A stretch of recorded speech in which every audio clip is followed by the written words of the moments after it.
ভাই সৌদি আরবে টেনশন করে কোনো লাভ নাই, রিজিকের মালিক আল্লাহ, কাজ কামের ব্যবস্থা অবশ্যই হবে। অবশ্যই তবে একটা কাজ ভাই, আপনি রুমে বসে থাকেন না, আপনি বাইরে ঘোরাফেরা করবেন, বাংলাদেশি, ইন্ডিয়ান, পাকিস্তানি, নেপালি সকল ভাইদের সাথে আপনি কথাবার্তা বলবেন যে ভাই আমি নতুন আসছি, আমাদের কাজের প্রয়োজন।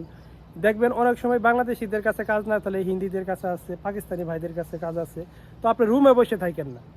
এই যে দেখেন এই রাস্তাটা আমি দেখাইতেছি, এই রাস্তার ভিতরে আপনি ঘুরতে হবে, এরকম রাস্তার ভিতরে ঘুরবেন। এই দেখেন এখন বর্তমানে কোনো লোকজন নাই, শুক্রবার আজকে সৌদিরে কিন্তু শুক্রবার, সৌদি বলতে না প্রতিটা প্রবাসী ভাইয়েরা কিন্তু শুক্রবারের দিন বের হয় না। তো আশা করি এসব ভিডিও যারা দেখবেন সবাই সাপোর্ট করবেন। আর আমি শুধু একটা কথা বলতে চাই, আমি শুধু একাই ডিউটি করতেছি, যারা একজন বাংলাদেশি ভাই ঘুম বাদ দিয়ে রাস্তায় ঘুরতেছে, লাভ কি? আপনার বাসায় ঘুমান না হলে কাজ করেন, এখন তো কাজ নাই, ঠিক আছে?